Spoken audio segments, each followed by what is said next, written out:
Think about it. It's probably the first thing you grab in the morning and the last thing you look at before you fall asleep. I mean, your smartphone is your lifeline, right? It connects you to everything and everyone. But what if that constant companion, that connection, is also your biggest risk? Today, we're going to pull back the curtain on the hidden dangers lurking inside the device in your pocket. And more importantly, we're going to talk about what you can actually do about it. Yeah, just let that question sink in for a minute. We trust these devices with everything. Our private conversations, our bank accounts, our entire social lives. But that trust, it is a serious double-edged sword, because this little device is a perfect witness. It has a flawless memory, and that memory can be turned against you in ways you probably never even considered. All right, so here's our game plan. First, we're going to explore how your phone can literally become a witness against you. Then we'll look at how it's basically an open door for hackers. We're also going to uncover the massive hidden marketplace where your data is bought and sold every single day. And then we'll wrap up by giving you a real practical digital defense plan so you can start taking back control. So let's start in a place you might not expect, the courtroom. You might not think of your phone in these terms, but that little supercomputer in your hand has created a whole new universe of legal liabilities. Every call you make, every text you send, every single place you go, it's all being logged. It's a perfect, time-stamped digital record. And, in a legal fight, human memory is shaky, right? We forget details, we get things wrong, but a digital record from a phone, that's often treated as the absolute undeniable truth. Okay, this next point is absolutely crucial. You need to understand this. The law sees your passcode and your face very, very differently. A passcode, the numbers you type in, is considered a thought. It's something in your head. And in many places, you can't be forced to reveal it. But your fingerprint, your face, well, that's considered a physical thing, and law enforcement can often legally force you to use it to unlock your phone. It's a huge loophole that makes biometrics really convenient, but from a legal perspective, way less secure. And get this, you don't even have to write anything incriminating for your phone to build a case against you. Just the metadata alone is incredibly powerful. Metadata is the data about your data. It doesn't show what you said in a text, but it shows who you texted, when you texted them, and where you were standing when you sent it. They can paint a really detailed picture of your life without ever reading a single word you wrote. So you think hitting delete makes things go away, right?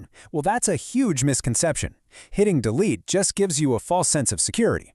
The truth is, with the right forensic tools, experts can often pull that deleted data right back up, either from your phone's memory or from some cloud backup you forgot you even had. In the digital world, gone rarely ever means gone for good. Okay, so the legal risks are pretty clear. But what about the more direct threats? Your phone isn't just a potential witness, it's a doorway into your life. And you better believe criminals are always jiggling the handle, trying to get in.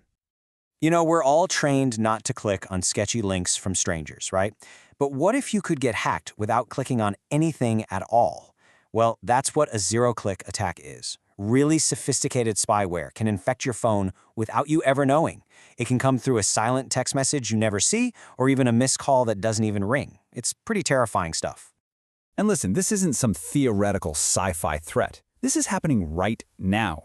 High-profile journalists, activists, you name it, they've had their phones completely taken over by these attacks. Their devices were turned into pocket-sized spies, recording their calls, reading their private messages, tracking their location, all without them having a clue. Here's another really common one you got to watch out for: the SIM swap scam. Basically, a hacker calls up your cell phone company, and using some info they found on you, they convince the company that they are you. The company then transfers your phone number to the hacker's SIM card. And just like that, the hacker gets all your calls, all your texts, including all those security codes for your bank and email. It's a fast track to stealing your entire digital identity.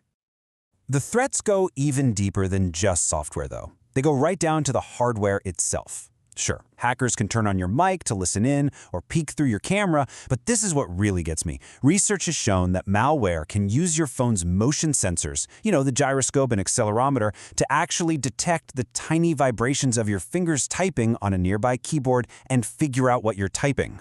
Wild, right? So we've talked about the courts, and we've talked about criminals, but there's a third major threat that's happening all day, every day, right under our noses. And this one is perfectly legal. It's the massive, multi-billion-dollar business of selling your personal data.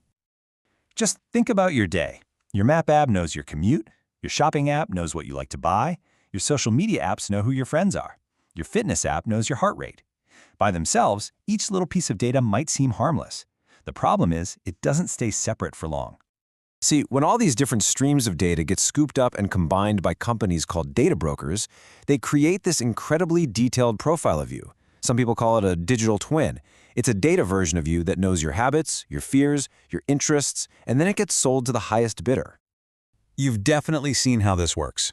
Ever search for a pair of shoes on a website, and then suddenly, for the next week, ads for those exact shoes are chasing you all over the internet?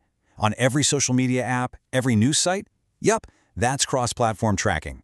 Behind the scenes, companies are using these little digital identifiers to stitch together everything you do online into one big, unified profile of you. Okay, I know. That was a lot. And it is really easy to feel powerless and overwhelmed by all this. But look, the goal here is not to scare you into getting rid of your phone. The goal is to empower you. So let's get to the most important part of this whole thing, your digital defense plan. Here are 5 real, concrete things you can do. Number 1, use a strong, unique passcode, not just your face or thumb. Remember, it has better legal protections. 2, go through your app permissions. That silly game on your phone probably doesn't need access to your microphone. 3, do some digital spring cleaning. Uninstall apps you don't use anymore, and always keep your software updated. 4, opt for tools that are built for privacy, like encrypted messaging apps. And 5, this one's a mindset shift.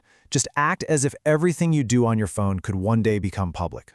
In fact, you know what? Let's do this right now. If you can, pause this and grab your phone. Open up your settings, find the privacy section, and just look at which apps have access to your location or your microphone. Just scroll through the list. I guarantee you are going to find at least one app on there that has access it absolutely does not need. Go ahead and turn it off. You don't have to become a security expert overnight. You don't have to do everything on that list at once. The most important thing is just to start. Just pick one thing. Taking just one of those steps today makes a real, significant difference in your privacy and security. So when it all comes down to it, it's this simple. Your phone is an amazing, powerful tool. It's an ally, but to use it safely, you have to respect its potential to be a liability. Just being aware of the risks, that's your single best defense. So I'm going to leave you with this final thought. After everything we just went through, what is the one single change you're going to make today to start taking back control of your digital life?